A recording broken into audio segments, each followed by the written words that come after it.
안녕하세요. 저희 조는 자율주행 자동차 시스템의 이해와 주요 기술 구현을 주제로 발표하겠습니다. 처음 발표를 맡은 유재입니다. 발표 시작하겠습니다. 불과 몇 년 전만 해도 다음 텍스트와 같은 질문은 막연한 상상이었습니다. 하지만 이제는 이것이 곧 이루어질 미래로 인식될 만큼 자율주행 자동차는 우리의 삶에서 실현 가능한 범주 안으로 들어왔습니다. 자율주행 자동차는 운전자의 개입 없이 인공지능 시스템의 판단으로 목적지까지 이동이 가능한 자동차를 말합니다. 자율구동이라는 특징 때문에 아래와 같은 장점이 있고, 따라서 미래 자동차 분야에서 주요 개발 기술로 자리매김하였습니다. 이러한 자율주행 자동차의 주요 기술은 대표적으로 네 가지로 구분할 수 있는데요. 저희는 이 중 세 가지 기술을 코딩을 통해 간단히 구현해 보았고, 더불어 자율주행 자동차의 시스템적인 측면을 살펴보았습니다. 먼저 주변 상황 인식 기술입니다. 자율주행 자동차는 도로의 여러 가지 상황에 맞추어 주행해야 하므로 사람, 자동차 등의 주변 사물을 인식할 수 있는 능력이 필수적입니다. 이때 주로 사용되는 기술은 시메틱 분할 딥러닝과 객체 감지가 있습니다. 저는 이 중 시메틱 분할 기술을 구현해 보았습니다. 시메틱 분할은 이미지의 모든 픽셀에 레이블 또는 카테고리를 연관짓는 딥러닝 알고리즘을 말하고, 서로 다른 카테고리를 구성하는 집합의 픽셀을 인식하는 데 사용됩니다. 예를 들자면 보시는 그림과 같이 하늘은 회색, 도로는 보라색 등으로 카테고리를 분류하여 인식하는 것입니다. 시메틱 분할에서는 원하는 객체가 픽셀 수준에서 이미지의 여러 영역에 걸쳐 있어도 인식이 가능하며, 또한 비정형 모양을 갖는 객체도 깔끔하게 인식된다는 점에서 앞서 언급했던 객체 감지보다 우위를 점합니다. 저는 시메틱 기술을 그림과 같이 구현해 보았습니다. 감지되는 픽셀을 숫자로 표현하였고, 각 숫자에 맞게 카테고리를 분류하였습니다. 그리고 다시 각각의 카테고리가 사람, 자동차, 차선과 그 외 장애물로서 인식되도록 하는 상황으로 기술을 간략화하여 구현해 보았습니다. 다음으로 황현지 학생이 발표하겠습니다. 지금부터 자율주행 자동차의 V2X 기술을 소개할 황현지입니다.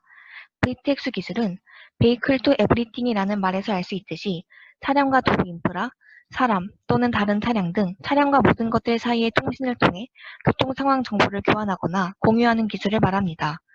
이러한 V2X 기술은 대표적으로 5가지의 핵심 서비스를 지니고 있습니다. 첫 번째는 보행자와 충돌 가능성이 있을 때 이를 알리는 기능, 두 번째로는 선행 차량이 급제동할 때 이를 알리는 기술, 세 번째로는 교통법규에 관한 정보를 공유하는 기술, 네 번째로는 공사 구간에 대한 정보를 공유하는 기술, 마지막으로는 속도 제한 구간에 대한 정보를 공유하는 기술 등이 있습니다. 다음으로는 저희가 지금까지 배워왔던 C 언어를 통해 V2X 기술을 구현한 코딩을 발표하겠습니다. 먼저 저는 도로 위 돌발 상황으로 인해 급정거를 해야만 하는 A 자동차가 B 자동차에게 신호를 보내고 B 자동차는 이를 인식하여 속도를 조절하는 상황을 코딩하였습니다. 바로 이 코딩인데요. A 자동차의 코딩은 이 부분을 사용하여 속도가 갑자기 줄어들면 급정거 예정입니다 라는 신호가 보내지도록 하였고, B 자동차의 코딩은 A 자동차가 보낸 신호를 받으면 포문을 이용하여 속도를 감소시키도록 하였습니다. 다음으로는 이다인 학생이 발표하겠습니다.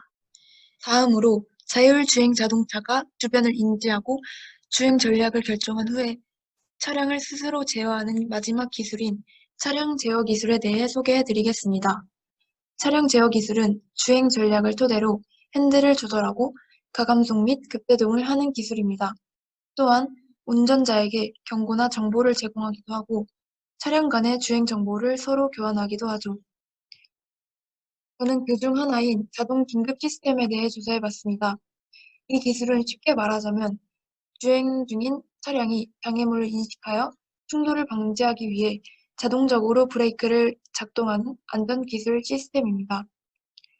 차량 긴급 시스템이 작동하는 원리를 알기 위해선 TTC라는 개념이 필요한데요.